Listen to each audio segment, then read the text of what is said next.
everyone? Welcome to the recap Steelers-Ravens game. I'm doing this the day after the game because yesterday I was actually at the game.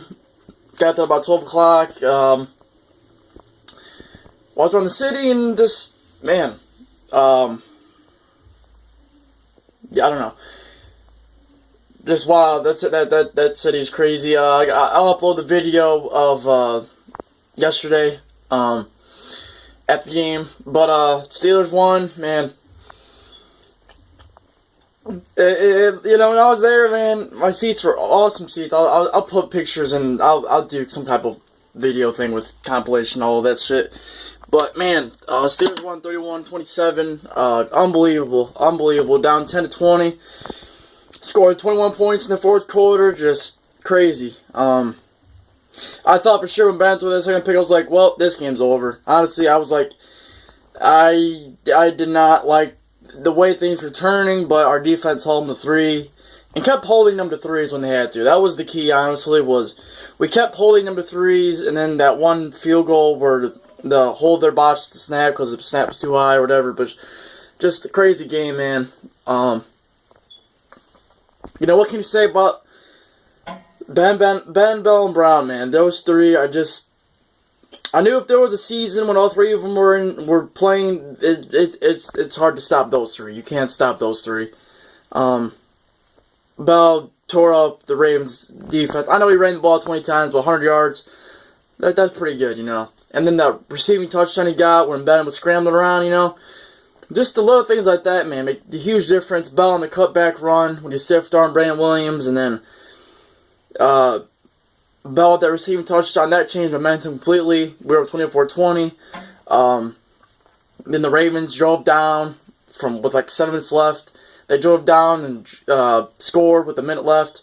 And I was like, oh man, what's going to happen here? Is Ben going to throw a pick? Are we going to, with a minute left, two timeouts, Ben drove down the field. Got a game-winning touchdown, 9 seconds left. Antonio Brown on a slant play. Face mask on defense, too. Brown was getting tackled, then he just reached the last second over across the pylon for a touchdown. Over the goal line. Crazy. Insane. That stadium went nuts. Absolutely nuts when that happened. Just crazy, man. Crazy. Just insane. That says a lot, man, for them not to quit. Down 10-20 against your heated rivalry, one of the best defenses in the league, and then they just 21 points. Just crazy, man. The defense, I thought they did good, but they allowed too many third downs. In the important parts of the game, they stopped them right off the bat. Their only crazy thing was Pittsburgh on the first drive they scored a touchdown. Like, wow, this is looking good. We drove down on the first drive. Oh, nope. The rest of the half, nope, we didn't do nothing. Only thing we did was keep a lead 7-6. Second half, Ben throws a pick right in the first possession, right in the first play. Ben throws a pick.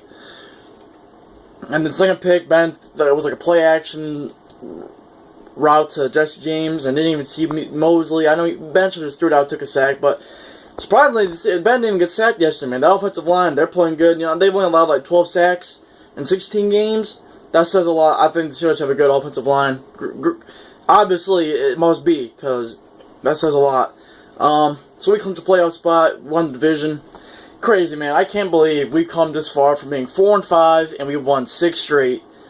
And I remember I did a video, I was like, this team can run the table, but will they? I don't know, but I know they always finish strong in December, and Pittsburgh in December, they're a tough team, and they're going to go into the playoffs red hot. On a 6-game winning streak, but they play the Browns next week. And the Chiefs won last night. They destroyed the Broncos, so that means the Dolphins clinch a playoff spot. So that means it's going to be Pittsburgh and Miami at Pittsburgh. I don't know what I would think about that one. People are overlooking the Dolphins, I would say, because they're going to probably win 11 games, 10 games. That says a lot. Ajayi is running good for them. Their defense is playing good, so it's not no easy game, but they do have a backup quarterback playing, so who knows. But it's going to be Pittsburgh and Miami. So Pittsburgh, hopefully, next week. I just hope we bench our starters. Don't play anyone. Don't risk any fucking injuries. Don't play Ben, don't play Bell, don't play Brown, don't play any of the starters. Let the backups play and just sit those starters and let them have some rest. and get ready for the playoff run. In my opinion, there's no need. Don't even play them a quarter. Don't even play them a drive. Don't play them at all. There's no need. There's nothing to gain from playing the starters. There's nothing to gain. So, because earlier in this week we saw Mariota and Carr get injured. So, you never know. Just don't play the starters at all. Keep them benched. Put Jones in. Put Toussaint in. Put all the backup receivers, tight ends, backup linemen, backup everyone. All the backups. I don't care. Don't put the starters in because there's nothing to gain. If we were playing for a second seed and there was a chance, absolutely play the starters and try to win the game. But nope, no need for it. Hopefully we win.